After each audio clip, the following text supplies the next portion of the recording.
हर खबर पर होगी आपकी पकड़। डाउनलोड कीजिए एबीपी लाइव ऐप।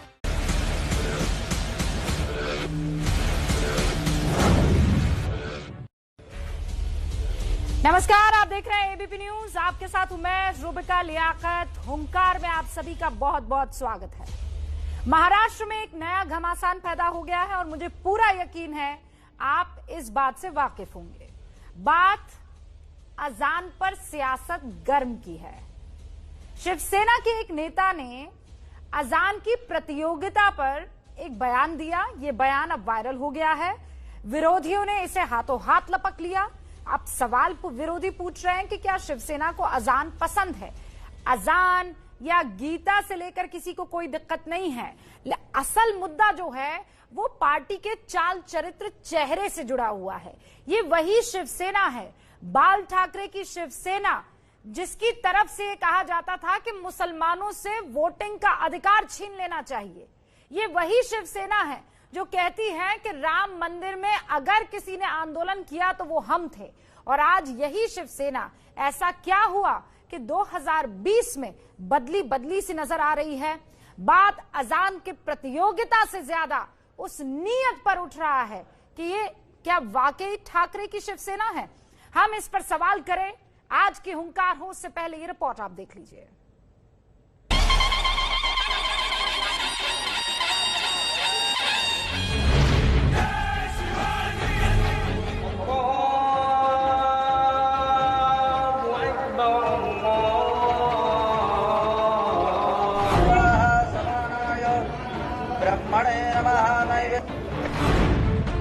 महाराष्ट्र में अजान पर राजनीति गर्म।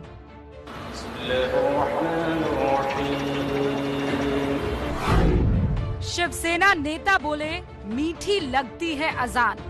अजान जब भी सुनते हैं तो अजान की आवाज में इतनी मिठास रहती है।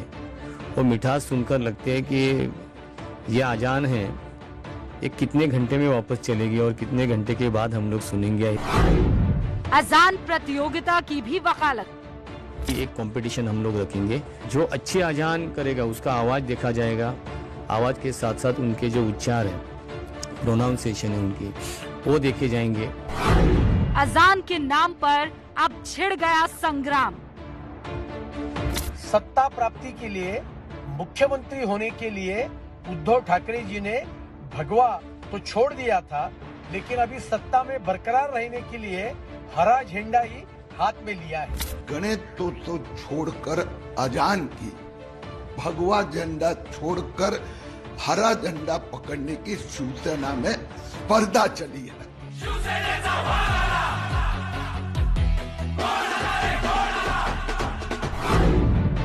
बीजेपी का हमला, बचाव में एनसीपी। कोई कार्यक्रम में हिस्सा लेना या कोई कार्यक्रम में अभिनय करना, इसका मतलब ये नहीं होता कि कोई वो धर्म को स्वीकारने का काम करता है। क्या साथी बदले तो शिवसेना भी बदली।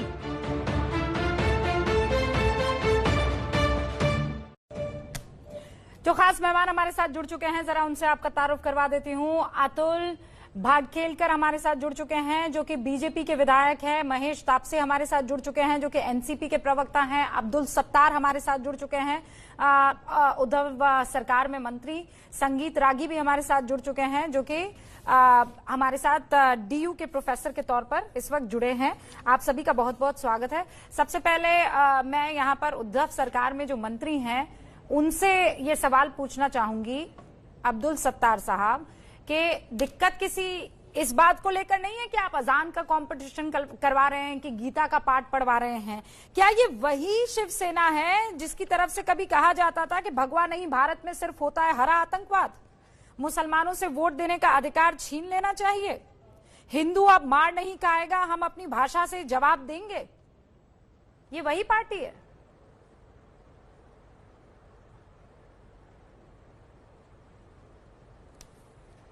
नहीं, देखो, पार्टी तो जरूर वही शिवसेना है, लेकिन शिवसेना के जो हमारे नेता बाला साहब ठाकरे साहब ने कभी मुसलमानों का इंडिविजुअल विरोध नहीं किया, लेकिन पाकिस्तान दार्जिलिंग जो मुसलमान हो गए, जो मजहब में रह के, हिंदुस्तान में रह के हिंदुओं की भावना दुखाएंगे, ऐसे मुसलमान के खिलाफ बाला साहब थे। सभी मुसलमान के खिलाफ बाला साहब नहीं थे। पहली बात यह है। अभी मैं जो चुनाव क्षेत्र से चुन के आता हूं, वहां 90% हिंदू भाई रहते हैं।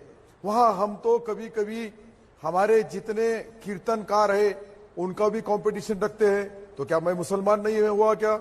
लेकिन वहां हम हिंदू भाइयों के संग दलित भाइयों का भी, उनके भी जो कि भंते जी का उनका प्रोग्राम रखते हैं, वहां भी जाते हैं। लेकिन ये जो भारतीय जनता पार्टी है, इनको अभी सही दुख इस बात का है कि यहाँ की सरकार में जो लोकप्रियता मुख्यमंत्री जी को मिल रही है, यहाँ महाराष्ट्र के अंदर जो मुख्यमंत्री उद्धव जी ठाकरे साहब की सरकार ने एक साल में। सत्तार साहब, आप ये कह रहे हैं कि शिवसेना को कभी भी हिंदुस्तान के मुसलमानों से दिक्कत नहीं थी। अब्दुल भाई, तो अब तो मुझे ये बताइए, तो फिर ये वोटिंग का अधिकार क्या पाकिस्तानी मुसलमानों से छीनने की बात कर रहे थे? जब कभी आपने बात की संजय राउत का वो बयान। आप मेरी बात सुनो। वोटिंग का जो अधिकार था, नहीं, वोटिंग का जो अधिकार था, जो कुछ बांग्लादेश से, पाकिस्तान से मुस्लिम यहाँ आए हुए हैं, उनको यहाँ के हिंदुस्तान के मुसलमानों के बारे में, क्योंकि हमको संविधान ने जो अधिकार दिया है वो सारे जात की, सारी कौम की, सारे धर्म को दिया गया तो है। आपने ऐसा क्यों नहीं कहा कि बांग्लादेश से आए मुसलमान या आसपास के मुल्कों से आए मुसलमानों की वोटिंग को छीन लेना चाहिए? यहाँ तो सिर्फ इस बात का जिक्र है कि मुसलमानों से वोट देने का अधिकार छीन लेना चाहिए। आप मुझे ये बताइए कि आपकी पार्टी का चाल चरित्र, चेहरा अचानक बदल कैसे गया? ये हृदय परिवर्तन कैसे आया है? देखो, मैं आपको सामने जो दिख रहा हूं, ये क्या कम परिवर्तन है? मैं ही आपको शिवसेना के अंदर एक मुस्लिम मंत्री हूं और मुझे उद्धव जी ने मंत्री बनाया है। जब उद्धव जी ने मुझे मंत्री बनाया है तो इससे ज्यादा आपको क्या सबूत होना चाहिए? एक साल से जो सरकार चल रही है वो सारे धर्म को, सारी कौम को, सारे समाज को एक संगात लेके चल रही है। इसका दुख है हमारी भारतीय जनता पार्टी के भाइयों को। वो उसका जवाब तो वो देंगे बीजेपी के जो विधायक यहाँ पर हमारे साथ जुड़े। लेकिन आप ये कह रहे हैं कि परिवर्तन हो चुका है, शिवसेना जैसी पहले थी वैसी अब नहीं रही है, अब बदलाव आ चुका है। देखो, शिवसेना वैसी है। शिवसेना का हिंदुत्ववादी है। ये मेरे पास भगवा मेरे खुद के अपने गले में मैं रुमाल में डाल के घूम रहा हूं। इसका मतलब मैं मेरी जात से दूर नहीं हूं। मैं हिंदुत्ववादी पार्टी में जरूर मेरा प्रवेश हुआ।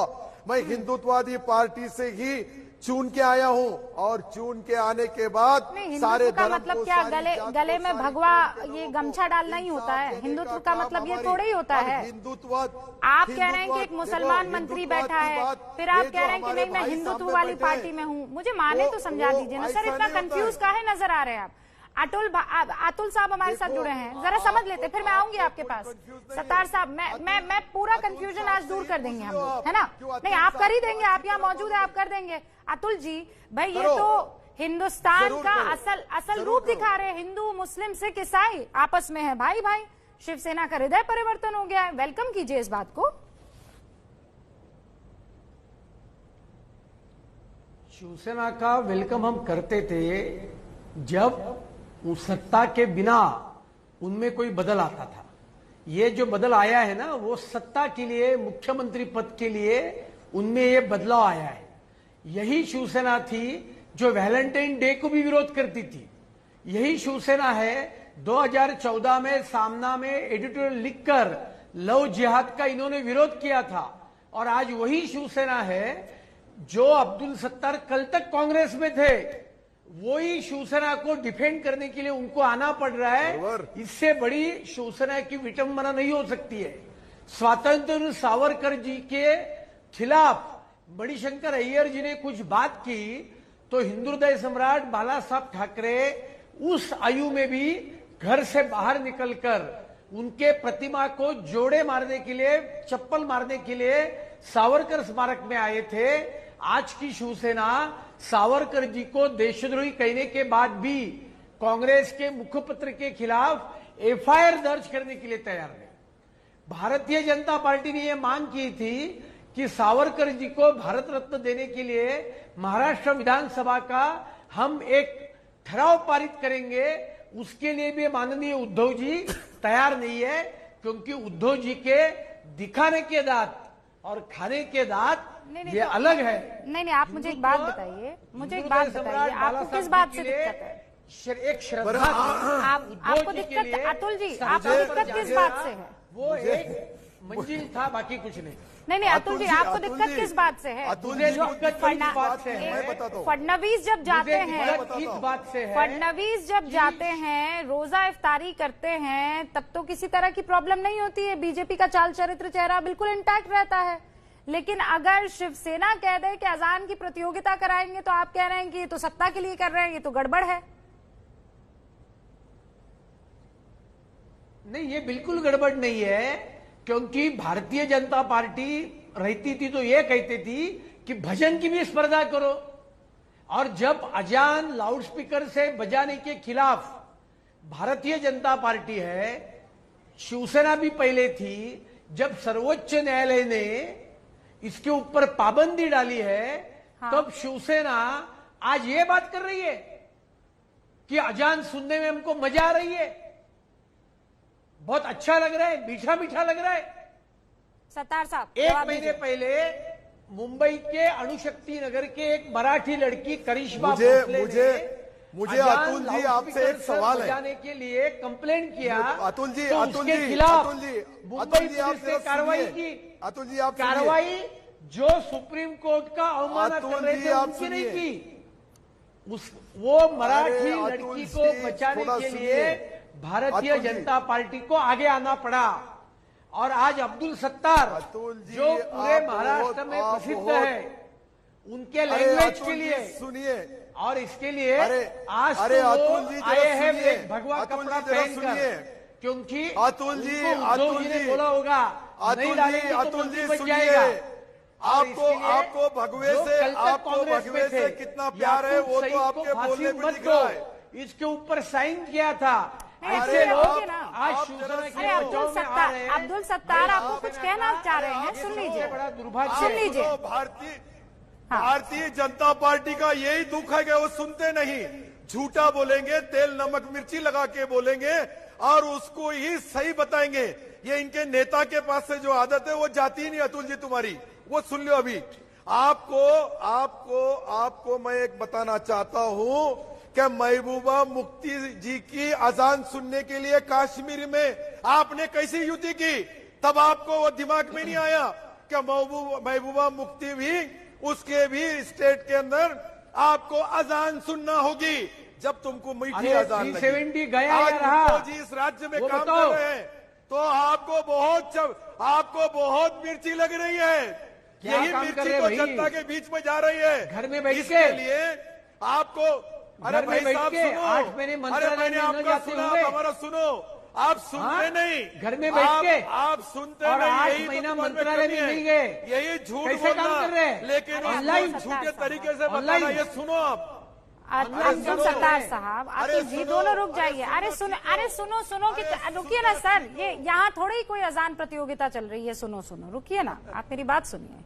महेश तापसे जी भी हमारे नहीं अब्दुल सत्तार साहब, फिर मैं कह रही हूँ अजान, मंत्र उच्चारण, इस सबसे दिक्कत नहीं है। आपकी पार्टी ने जो ये रंग बदल दिया है ना, मैं इस इंटरेस्टिंग खेल को समझना चाह रही हूँ। महेश तापसे जी, आपने कोई लेसन दिया इनको, कोई क्लासेस एनसीपी की तरफ से दी गई है शिवसेना को कि ये हृदय परिवर्तन हुआ है?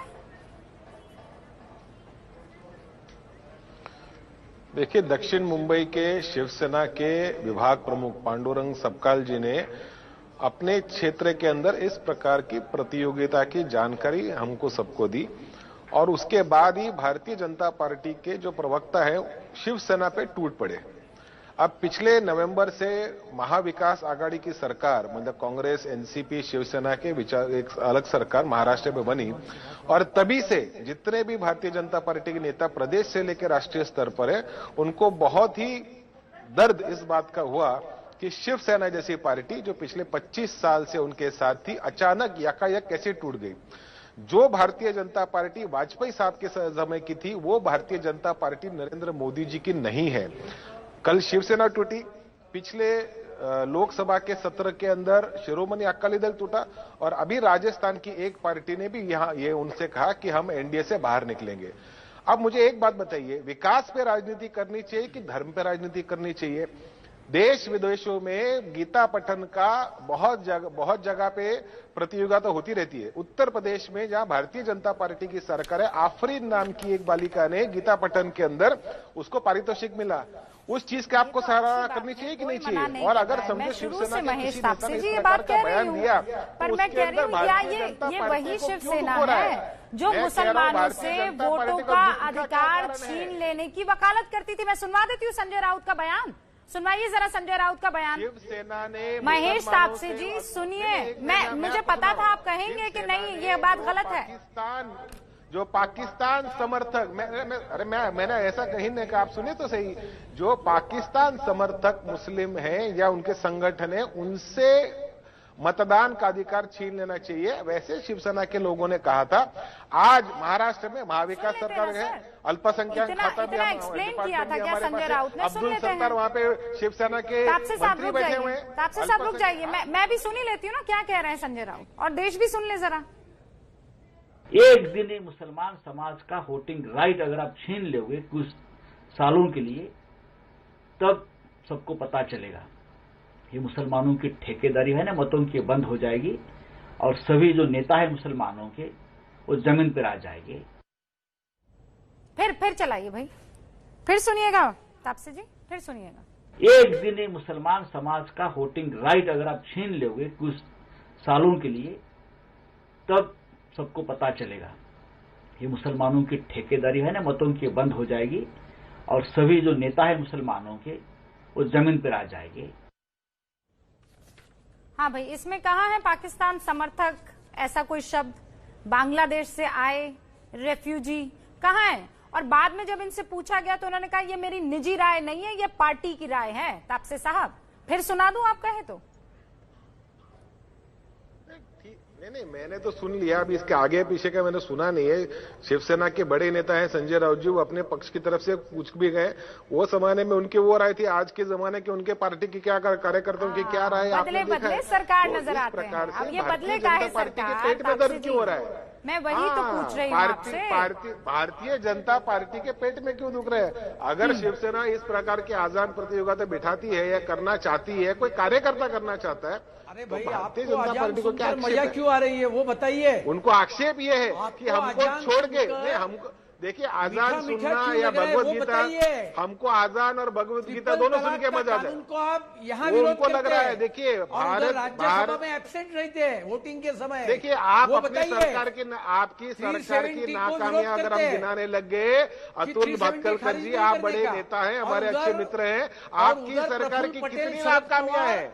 आपकी सरकार की कितनी नाकामियां हैं? आज देखिए आज पूरे के बाहर पंजाब और हरियाणा के किसानों ने दिल्ली को बॉर्डर करके रखा है, पूरे दिल्ली को सील करके रखा है। किसान सही बात। अरे बाबा विषय पे बोलिए ना आप जी, आप हमारे आप अच्छे विषय पे बोलिए। अरे आपके नेता ने बोला 4 बजे के कार्यक्रम के लिए आपको इनवाइट नहीं किया गया था। 4 बजे का कार्यक्रम किसानों के रास्ता रोकने पर ही था। मेरा विषय मैं जानती हूँ और मुझे पता है किस विषय पर इस वक्त बात करनी है। आप मुझे ये बताइए, आप कह रहे हैं ना कि शिवसेना बदल गई है, बीजेपी के पेट में काहे दर्द हो रहा है? ठीक है, बात समझ में आ गई। संगीत रागी साहब भी बने हुए हैं, संगीत रागी।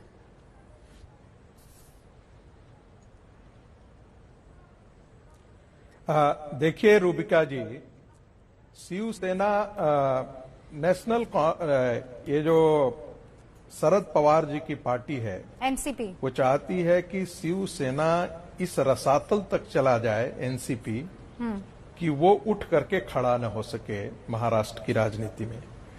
जिस प्रकार से शिवसेना ने अपने आप को पिछले 1 साल में अपने आप को राजनीति में जिस तरह से बदलाव किया है, मुझे लगता है कि महाराष्ट्र के अंदर उसकी छवि बहुत ज्यादा धूमिल हुई है। देखिए, किसी को अजान से समस्या नहीं हो सकती, लेकिन यदि आप कहते हैं, अभी आपने इनको पूरा नंगा कर दिया, आपने दिखा दिया कि ये किसके लिए बात करते थे कि किनका सिटीजनशिप छीना जाना चाहिए। किनके विरोध पर इनकी पूरी राजनीति महाराष्ट्र के अंदर खड़ी थी। देखिए, ये शुद्ध इसलिए कहा जाता है कि संगति का बड़ा प्रभाव पड़ता है। जब संगति ऐसी हो तो आपकी प्रवृत्ति में और प्रकृति में विकृति आवश्यक है। बाला साहब ठाकरे कहते थे, एक उनका भाषण मुझे याद है, वो कहते थे क्या मैं क्या कोई हिजड़ा हूं जो सिर्फ सोनिया गांधी के दरबार पे जाऊंगा। मुझे नहीं पता, उनको शायद आभास होगा कि ये पुत्र के लिए अपने बोल रहे थे या किसके लिए बोल रहे थे। कांग्रेस पार्टी के दरबार में आज उनका सुपुत्र जो है वो शीर्षासन और शवासन दोनों की मुद्रा में लेटे हुए हैं। आज के दिन में शिवसेना यह नहीं कह सकती है कि उसकी राजनीति वही राजनीति है, वही उसके उद्देश्य हैं, वही उसके गोल हैं, वही उसकी विचारधारा है जो परम पूज्य बाला साहब ठाकरे की हुआ करती थी। देखिए प्रोफेसर जी, मैं भी आपकी इज्जत करता हूं, लेकिन प्रोफेसर जी कोई दूसरे की भाषा अपने मुंह से निकाल रहे हैं। मुझे प्रोफेसर जी का बहुत आश्चर्य लग रहा है कि कभी जाके वो दिल्ली में नतमस्तक हुए नहीं, कभी वहां जा गए नहीं, और दिल्ली से प्रपोजल जरूर आया, तीनों पार्टियों का मिलन हुआ। आपने कोई नया सौदा करके आए होंगे तो मुझे मालूम नहीं है, लेकिन शिवसेना जिस हिसाब से राजनीति कर रही है इस महाराष्ट्र में, उसका दुख आपके जैसे विद्वानों को है, आपके जैसे प्रोफेसरों को है, आपके जैसे जो इस देश के अंदर रूपरेखा और दिशा बताने का काम कर रहे हैं। क्यों ना शिवसेना ने सारे धर्म के, सारी जात के, सारी कौम के लोगों को एक संगात लेके चलना चाहिए। उसका दर्द आपको क्यों है भाई साहब? ये भी तो बात है। आप बहुत बड़े विद्वान है, मुझे मालूम है, लेकिन इसका मतलब ये नहीं हुआ, इसका मतलब ये नहीं होगा कि बाला साहब ने क्या करे, उनके पुत्र जी क्या कर रहे हैं और आप क्या बोल रहे हैं। ये सारी चीजें जो है राजनीति में डॉक्टर बाबा साहब अंबेडकर जी ने जो हमको घटनात्मक अधिकार दिया है, उस अधिकार का उपयोग करके यह आघाड़ी का सरकार आया है, और उसका दुख हमारे अतुल जी को है। आपको किस बात का है मुझे मालूम नहीं है, लेकिन मैं आपको ये बात बता रहा हूं कि 1 साल से हमारा पूरा 1 साल हो गया है, सरकार चल रहा है। अब्दुल सत्तार साहब प्लीज आप इतना कॉम्प्लिकेटेड मत कीजिए। मैं आज की शिवसेना का वेलकम करूंगी। मैं आप कह रहे हैं कि सारे धर्मों को साथ लेकर चल रही है। मैं आज की शिवसेना का इस्तेमाल करूंगी, सर झुकाकर इस्तेमाल करूंगी। रुकिए अब्दुल सत्तार साहब, मेरी बात सुनिए। सर कांग्रेस को छोड़िए, एनसीपी को छोड़िए, बीजेपी को छोड़िए, मैं अभी आपसे बात कर रही हूँ, शिवसेना के मंत्री से बात कर रही हूँ, उद्धव सरकार में मंत्री अब्दुल सत्तार से बात कर रही हूँ। तो आप ये कह रहे हैं कि आज की शिवसेना जो है वो बदल गई है, वो पूरे हिंदुस्तान को लेकर साथ चल रही है। अब मुझे एक बात बताइए अब्दुल सत्तार साहब, तो इसका मतलब ये कि जो पहले की शिवसेना थी, बाल ठाकरे की जो शिवसेना थी, वो गलत थी, वो गलत राह पर थी, कि वो हिंदुत्व पर चलती थी, मुसलमानों से वोटिंग का अधिकार छीन लेती थी। आज अरे वो भी सही कैसे हो सकती है? या तो आज की शिवसेना सही या पिछली शिवसेना सही? आप देखो, पहली शिवसेना भी सही थी, और आज जो उनके हिंदुत्ववाद के नक्शे कदम पे चल रही है उद्धव जी की। आप सुनो मेरी बात। नहीं अब्दुल भाई, ऐसा नहीं हो सकता है ना। आप सुनना भी चाहिए। सुनिए अब्दुल भाई, मैं सुनूंगी, पर आप मेरे सवाल का ईमानदारी से जवाब दीजिए। डिबेट में बुलाएंगे आप? ना, आप मेरे सवाल को सुनिए और बहुत ईमानदारी से जवाब दीजिए। आप ईमानदारी से सुनो, देंगे बिल्कुल। सवाल दोबारा पूछूं या आप तैयार हैं ईमानदारी से जवाब देने के लिए? बात बता रहा हूं, पूछो। मैं तैयार है। आपने ये बताया है क्या बाला साहब की पहले शिवसेना जो थी वो उद्धव जी की शिवसेना है या नहीं है? मैं आपको ये गारंटी से बता रहा हूं, जवाबदारी से, जिम्मेदारी से बोल रहा हूं कि जब बाला साहब की जो शिवसेना थी वही शिवसेना ये आज भी है, उस नक्शे कदम पे चलने वाली शिवसेना है। लेकिन हमारी जो सरकार आई है तब से भारतीय जनता पार्टी जो आम के पेड़ के नीचे बैठी थी वो बबूल के झाड़ के नीचे बैठ गई, उसकी बहुत तकलीफें हो रही है उनको। इसलिए ये छोटी छोटी बातों के ऊपर अतुल जी है ना, आप उनसे तमाम सवाल कीजिए। अब्दुल भाई, मैं दोबारा अपना सवाल पूछ रही हूँ। अतुल जी की, मैं अतुल जी की तकलीफ बता रहा हूँ आपको। हाँ, आप अतुल जी से सवाल पूछिए, उनकी तकलीफ का निपटारा करना कीजिए, उनको सवाल करना कीजिए, पर मेरे सवाल का जवाब दीजिए। अब्दुल साहब, दोबारा मैं सवाल पूछ रही हूँ। सवाल ये है कि जो शिवसेना मुसलमानों के वोटिंग के अधिकारों को छीनती थी बाला ठाकरे के टाइम पर, वो शिवसेना अच्छी थी कि आज की शिवसेना बेहतर है जो कह रही है चलो मिलकर साथ चलेंगे? दोनों एक जैसी नहीं हो सकती है, क्योंकि आज जिनको आप साथ लेकर चल रहे हैं कभी उनका विरोध किया करते थे, वो आपका अस्तित्व था। अब मुझे बताइए कौन सी पार्टी बेहतर? बरोबर है।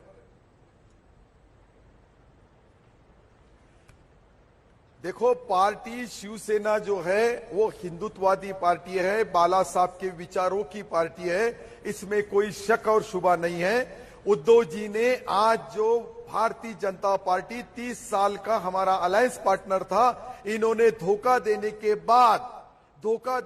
बाद शिवसेना ने अपना रास्ता दूसरा अपनाई। उन्हें कांग्रेस और एनसीपी के संगत दोनों की भी शिवसेना उतनी है, सोच का और देखने का विचार बदल गया है कुछ लोगों का, लेकिन शिवसेना अपनी जगह के ऊपर वैसे ही कायम है। आप एक बार फिर से संजय राउत का बयान चलाइए, मैं ब्रेक लेती हूँ, दोबारा उस बयान से ही लौटेंगे। सुनते जाइएगा, मैं चाहती हूँ देश इस बयान को सुने। एक दिन ही मुसलमान समाज का वोटिंग राइट अगर आप छीन लोगे कुछ सालों के लिए, तब सबको पता चलेगा ये मुसलमानों की ठेकेदारी है ना, मतों की बंद हो जाएगी और सभी जो नेता है मुसलमानों के वो जमीन पर आ जाएंगे। एक दिन ही मुसलमान समाज का वोटिंग राइट अगर आप छीन लोगे कुछ सालों के लिए, तब सबको पता चलेगा ये मुसलमानों की ठेकेदारी है ना, मतों की बंद हो जाएगी और सभी जो नेता है मुसलमानों के वो जमीन पर आ जाएंगे। अभी अजान ऐसी जो एक धर्म की एक भावना है, अजान जब भी सुनते हैं तो अजान की आवाज में इतनी मिठास रहती है, वो मिठास सुनकर लगते है कि ये अजान है ये कितने घंटे में वापस चलेगी और कितने घंटे के बाद हम लोग सुनेंगे, ऐसा हमेशा लगता है। 2015 कट टू 2020 और वही शिवसेना, सोच बदल गई, चाल चरित्र चेहरा सब बदल गया। अच्छी बात है कि आज हिंदुस्तान को साथ लेकर, हिंदुस्तान के एक एक बाशिंदे को साथ लेकर चलने की वकालत बीजेपी के तमाम नेता, मंत्री, विधायक और प्रवक्ता करते नजर आ रहे हैं, अब्दुल सत्तार साहब। लेकिन फिर वही 2015 सच के 2020, अतुल जी।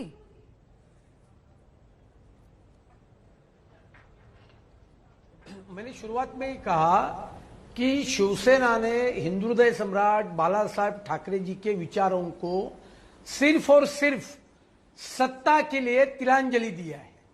ये सेक्युलरिज्म भी नहीं है, ये मुस्लिम मतों के लिए जिस पद्धति से कांग्रेस और एनसीपी अपीजमेंट करती थी उसी प्रकार का ये कार्यक्रम है। और मैंने पहले ही बोला, ये देखो कितनी बड़ी दुर्दशा है कि शिवसेना का समर्थन कौन कर रहा है, जिनकी पूरी जिंदगी कांग्रेस में गई, ऐसे अब्दुल सत्तार आज शिवसेना कैसी सेक्युलर है और अच्छी है ये बताने की नौबत उनके ऊपर आई है। और इसके लिए शिवसेना का ये जो मत परिवर्तन है, ये मतों के लिए मत परिवर्तन हुआ है, ये विचारों का परिवर्तन नहीं है। और इसके लिए आने वाले दिन में महाराष्ट्र की जनता जो है वो शिवसेना को सबक सिखाने वाली है।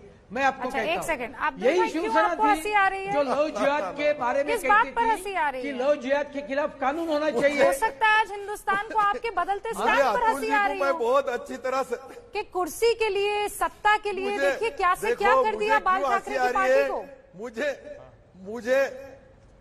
मुझे जो हंसी आ रही है, ध्यान में नहीं आता है, बात पे आ रही है क्या अतुल जी, समझे कि नहीं?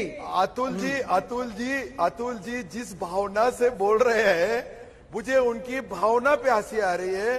बहन जी आपके बयान पे नहीं, लेकिन उसके पीछे का एक मकसद मुझे ये दिख रहा है कि उनको संजय राउत साहब के बयान में क्या बताया गया है कि अगर मुसलमानों का वोट का अधिकार छीन लिया गया तो जो अपने आप को मुसलमान के लीडर बोलते हैं, ऐसे लोगों को जमीन पे आ जाएंगे, ऐसा उन्होंने बयान दिया है।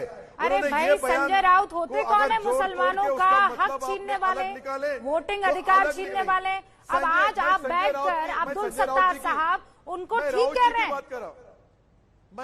उन्होंने मुसलमानों के जो लीडर हैं, जो मुसलमान को अपनी वोट बैंक करके किसी और के ताबे में दे दे उन लोगों के नेताओं के बारे में ये बयान संजय जी ने दिया। मैदान में आना पड़ रहा है। यही शिवसेना का आज का चाल चरित्र और चेहरा बताने के लिए काफी है। तापसे साहब कुछ कहना चाह रहे हैं? किसको एमएलसी कर रहे हैं? उर्मिला मातोंडकर को। मैं तो एबीपी जो कल तक कांग्रेस में थी, मुझे तो एबीपी माझा ने बुलाया है। मुझे तो एबीपी माझा ने बुलाया है। ये एबीपी न्यूज जो चैनल है, एक मराठी में एबीपी माझा है और हिंदी का एक न्यूज प्रवक्ता नहीं आ रहा है। चैनल भी सेट करेंगे क्या? और अब्दुल सत्तार साहब, आप मुझे ये बताइए ना, आप मुझे आपसे और कुछ नहीं जानना है। मैं बस ये जानना चाहती हूँ कि बाल ठाकरे वाली शिवसेना बेहतर कि आज उद्धव ठाकरे वाली शिवसेना बेहतर? मुझे ये पूछते पूछते 10 मिनट हो गए। संगीत रागी साहब, बताने में क्या दिक्कत हो रही है अब्दुल सत्तार साहब को? देखिए रूबिका जी, हिंदुत्व और मराठा मानुस शिवसेना के दो वैचारिक स्तंभ थे। भारतीय जनता पार्टी के संपर्क में आने से शिवसेना में हिंदुत्व के साथ साथ शिवसेना ने राष्ट्रीय फलक पर अपने आप को सोचना और प्रदर्शित करना शुरू किया।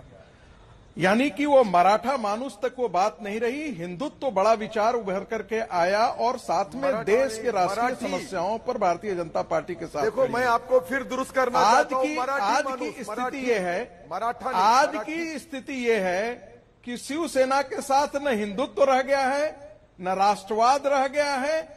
शिवसेना उन लोगों के साथ खड़ी है जो अफजल गुरु की प्रशंसा खड़ी करते हैं और जिसकी बरसी मनाते हैं। एनसीपी के बहुत सारे ऐसे मुस्लिम नेता हैं जो अफजल गुरु की बरसी मनाते हैं। और ऐसी स्थिति में जो शिवसेना कहती है कि वो शिवाजी की उत्तराधिकारी है, शिवाजी की सांस्कृतिक धरोहर की उत्तराधिकारी है, वो अपने आप पता लगता है महाराष्ट्र के लोग बहुत अच्छी तरह जानते हैं कौन सा नेता अफजल गुरु की बरसी मनाता है। एक बात और बताना चाहता हूँ। नाम बताइए संगीत रागी जी, नाम बताइए, आरोप मत कीजिए। नवाब मलिक मैं नाम बता रहा हूँ। क्या नवाब मलिक? हाँ बताइए ना। नवाब मलिक ही अफजल गुरु, अफजल खां के समर्थन में खड़े रहने वाले लोग हैं। ये घोषणा नहीं दे रहे थे। खड़े रहने वाले लोग ये उन्होंने आपको बताया, आप पूछिएगा उनसे जाकर बताया।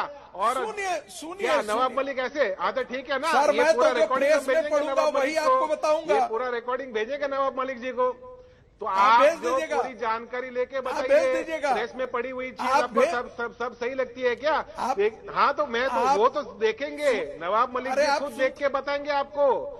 देखिए, आप कहीं सुनी बातों पे किस प्रकार का आरोप लगा रहे हैं, बहुत ही गलत तरीके से आरोप लगा रहे हैं करके। और मैं तो अतुल भातलकर जी को भी पूछूंगा। सुनिए, अतुल भातलकर जी बोल रहे हैं कि मुस्लिम अपीजमेंट का काम एनसीपी करती है। एनसीपी ये डेवलपमेंट का काम करती है, अपीजमेंट का काम भारतीय जनता पार्टी कर रही है। कितने लोग करते रहते हैं? देखिए क्या करते रहते हैं, क्या करते रहते हैं, बताइए ना, क्या करते रहते हैं? पवार साहब ने ट्रिपल तलाक का विरोध किसने किया? क्या नहीं किया? वो एनसीपी ने किया, उसके साथ शिवसेना बैठी है। आके देखिए, याकूब सईद को फांसी नहीं देना चाहिए, तो भारतीय जनता एनसीपी और कांग्रेस ने बोला। क्या करते हैं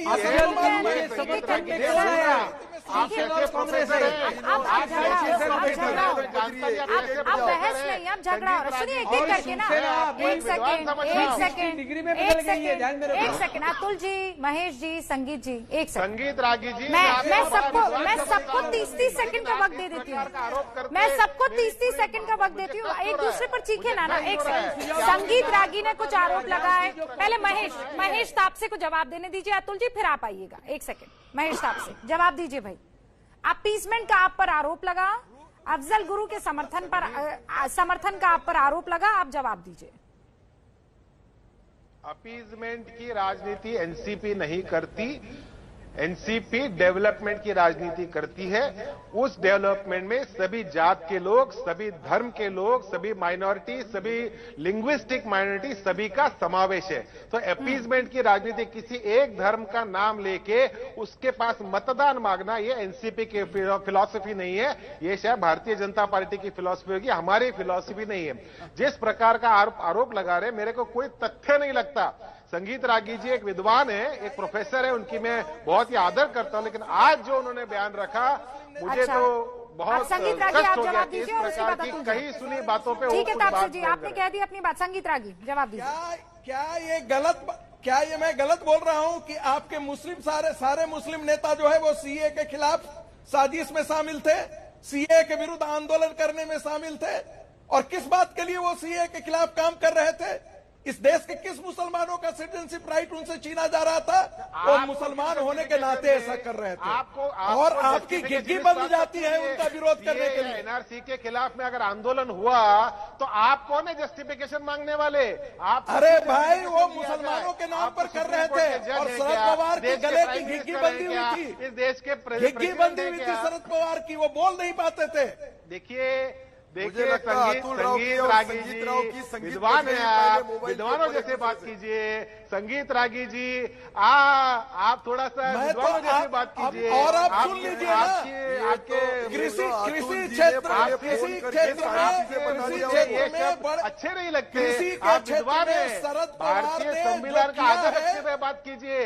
अपने विद्वान प्रोफेसर डिग्री का सम्मान रखिए। शरद पवार के बारे में, शरद पवार की नैतिक मानसिक घोटाले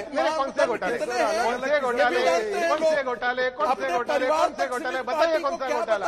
शरद पवार का कौन से घोटाले में नाम आया? शरद पवार जी को कौन से कोर्ट ने खींचा? शरद पवार जी के ऊपर कौन सा मामला दर्ज हुआ? शरद पवार जी के ऊपर कौन सी एफआईआर दर्ज हुई? शरद पवार जी को कौन सी कोर्ट ने शिक्षा दी? संगीत रागी जी विद्वान है, विद्वान पदवी का आदर रखिए, विद्वान पदवी का आदर रखिए। ऐसी पार्टी है नहीं, पर एनसीपी पर आए क्यों हम? मैं तो दोबारा शिवसेना पर इंटरेस्ट नहीं, मेरा इंटरेस्ट अभी शिवसेना पर है। आप लोगों ने बदल दिया शिवसेना को। अतुल जी ट्रैक छूट गया। संगीत मैं दोबारा ट्रैक पर ले आती हूँ ना, कोई बात नहीं। क्या आप शिवसेना को? महेश जी मुझे एक जवाब दीजिए, महेश जी मुझे एक जवाब दीजिए। संगीत जी एक सेकंड, देखिए अब्दुल सत्तार ये जवाब नहीं दे पा रहे, आप मुझे जवाब दीजिए। बाल ठाकरे की शिवसेना बेहतर थी क्या आज की शिवसेना बेहतर है? और अगर तब की शिवसेना बेहतर नहीं थी तो आप लेकर आ गए आज ट्रैक पर उन्हें? देखिए बाला साहब की, अरे भारतीय जनता पार्टी जो आज बदला हुआ मुखड़ा दिख रहा है, उसके लिए शिवसेना को ये साम्य का रूप बताना पड़ा है। इसका सही गुनेगार अतुल भास्कर जो सामने बैठे हैं, ये भारतीय जनता पार्टी। अरे भाई आप सवाल का जवाब दो। जो हिंदू सम्राट बाला साहब ठाकरे की धोखा दिया, 2.5 साल का जो वादा किया था, वो 2.5 साल का वादा निभाया नहीं, इसका दुख है तो। अगर वो अब्दुल जी, अब्दुल सत्तार की एक सेकंड, महेश जी मैं आपसे जवाब लेती हूँ। आपने दर्द नहीं अब्दुल जी, आप दर्द समझिए अब्दुल सत्तार का, आप दर्द समझिए। आपने उनका चाल चरित्र चेहरा बिगाड़ के रख दिया। आप लोग अगर सत्ता में रहते तो सत्ता के लिए उनको अपनी पुरानी शिवसेना को इतना बदलना नहीं पड़ता। महेश जी रुकिए, ये सवाल अतुल जी के लिए। अब्दुल सत्तार दुख जता रहे हैं, सब आपकी वजह से हुआ है। अतुल जी सब पूरी हमारे वजह से कुछ नहीं हुआ है। और मैं ये भी मानता नहीं हूं कि एनसीपी और कांग्रेस ने शिवसेना को बदलाया है। शिवसेना को बदलाया है सत्ता के मोह ने। मेरे को मुख्यमंत्री बनना है, मेरे बेटे को कैबिनेट मिनिस्टर बनना है। हिंदू हृदय सम्राट बाला साहब जी के लिए हिंदुत्व ये उनका श्रद्धा का विषय था। उद्धव ठाकरे जी के लिए हिंदुत्व ये पॉलिटिक्स का विषय था। और जब तक हिंदुत्व अच्छा लगा तब हिंदुत्व पकड़ा, जब सत्ता नहीं मिल रही थी तो हिंदुत्व को छोड़ दिया। मैं भी उनको इतना ही कहूंगा कि अजान की कॉम्पिटिशन आप कर रहे हैं ना, तो उसका एक लाउड स्पीकर मातोश्री के ऊपर भी बिठाओ तो आपको और अच्छा मीठा लगेगा। अरे याकूब मेनन को फांसी नहीं देने को बोलने वालों के साथ अब सत्ता में बैठे, अफजल गुरु को फांसी मत दो ऐसे बोलने वालों के साथ आप सत्ता में बैठे, सावरकर जी को माफी वीर कहने वालों के साथ आप सत्ता में बैठे हैं, तो आपको अजान भी मीठा लगेगा और आने वाले दिन में रास्ते के ऊपर नमाज पढ़ने की स्पर्धा वो भी आप रख सकते हैं। इतनी शिवसेना अभी गिर चुकी है, भगवा तो छोड़ दिया, अभी हरा झंडा शिवसेना हाथ में लेकर इसका आगे काम करेगी। अभी तो 4 साल बाकी है, आपका दुख दर्द मैं समझ सकता हूँ। आने वाले दिन में महाराष्ट्र की जनता आपको सबक सिखा के रहेगी, ये इतना ध्यान में रखो। वाह वाह वाह वाह, ये भारतीय जनता पार्टी वो नहीं है जो हमको सबक सिखा सके। वो भारतीय जनता पार्टी अटल जी की जो थी वो खत्म हो गई, अडवाणी जी की खत्म हो गई। ये जो भारतीय जनता पार्टी का मुखौटा लोगों के सामने है वो लोगों को गुमराह करने वाला है। आप मेरी बात सुनो। अच्छा ठीक है, आप थोड़ा रुक जाइए। अब आखिरी सवाल महेश जी, एक लाइन में बताइए, बाल ठाकरे वाली शिवसेना या उद्धव ठाकरे वाली शिवसेना? दोनों शिवसेना। मैं तो उस शिवसेना को आज जानता हूं जो हमारे साथ सरकार में बैठी हुई है। और दूसरी बात, बाला साहब ठाकरे बहुत ही बड़े नेता थे, दिवंगत नेता हैं, उनके ऊपर बात करना मेरे जैसे छोटे कार्यकर्ता को शोभा नहीं देता। बाला साहब बहुत बड़े ऊंचे आदमी थे। आप लोग राजनेता है ना, आप सबको खेल खेलना बड़ा अच्छे से आता है, पर आप ये नहीं जानते कि आप पर राज करने वाली जनता है। आपके एक एक बयान को बहुत तोल मोल कर लेती है। जितने भी अभी व्यूअर्स बैठे हैं उन सबको समझ में आ रहा होगा कि कौन कितना पानी में है और किसने कब खरबूजे को देखकर अपना रंग बदला है। जनता को पूरा विश्वास है। सर, ये तो बहुत अच्छी बात है अब्दुल जी कि आज आप एक उस पार्टी की तरफ से बैठे हैं जो पार्टी मुसलमानों से वोटिंग का अधिकार छीनने का मत रखती थी। आज आप उस पार्टी से बैठे हुए हैं और ये कह रहे हैं कि नहीं, मुझे तो पुरानी पार्टी पसंद थी। मैंने आपको बयान मैंने आपको बताया कि उस वक्त भी उन्होंने ये बताया था कि कुछ नहीं, अब आप उसमें ढूंढते रहिए सर, आप उसमें बहाने ढूंढते रहिए। उनके लिए सुन लिया व्यूअर्स ने जो वो सुनना चाहते थे। बहुत बहुत शुक्रिया आप चारों का, बहुत बहुत शुक्रिया अब्दुल सत्तार जी, आपने वक्त निकाला, शुक्रिया सर। तापसे साहब आपका भी शुक्रिया। हमारे साथ बीजेपी के विधायक जुड़े हुए थे, अतुल जी आपका भी और संगीत रागी आपका भी। आईसीएमआर के डीजी बलराम भार्गव, उन्होंने कोरोना के टीकाकरण को लेकर एक बड़ा बयान दिया है। उन्होंने कहा है कि हमारा मकसद वायरस के ट्रांसमिशन को तोड़ना है, उसे ब्रेक करना है, और अगर ये ब्रेक कर दिया तो पूरे देश में टीकाकरण की जरूरत नहीं पड़ेगी। इसके अलावा स्वास्थ्य सचिव राजेश भूषण ने भी कहा कि पूरे देश के टीकाकरण की बात सरकार ने कभी कही ही नहीं। आपको याद होगा, देखिए देश की जनता 132 करोड़ के आसपास है। सरकार की तरफ से कहा गया, स्वास्थ्य मंत्रालय की तरफ से कहा गया कि 60 करोड़ के आसपास टीकाकरण हो सकता है। तो ये बड़ी खबर इस वक्त। किसान नेताओं की कमेटी के मुद्दे पर यह कहा जा रहा है कि कमेटी बना लीजिए, आप एक्सपर्ट भी बुला लीजिए, हम खुद एक्सपर्ट हैं, लेकिन आप धरने से हट जाएं अगर ये चाहते हैं तो वो संभव नहीं है। अभी इस पर और चर्चा होनी है। किसानों को कमेटी पर कोई आपत्ति नहीं है। ये वो तमाम बातें मैं जो आपको पढ़कर सुना रही हूं वो किसान नेताओं की तरफ से कही गई है। कमेटी पर कोई हमें आपत्ति नहीं, लेकिन जब तक कमेटी कोई निष्कर्ष पर नहीं पहुंचती तब तक ठोस बात नहीं निकलती, जब तक आंदोलन हमारा जारी रहेगा।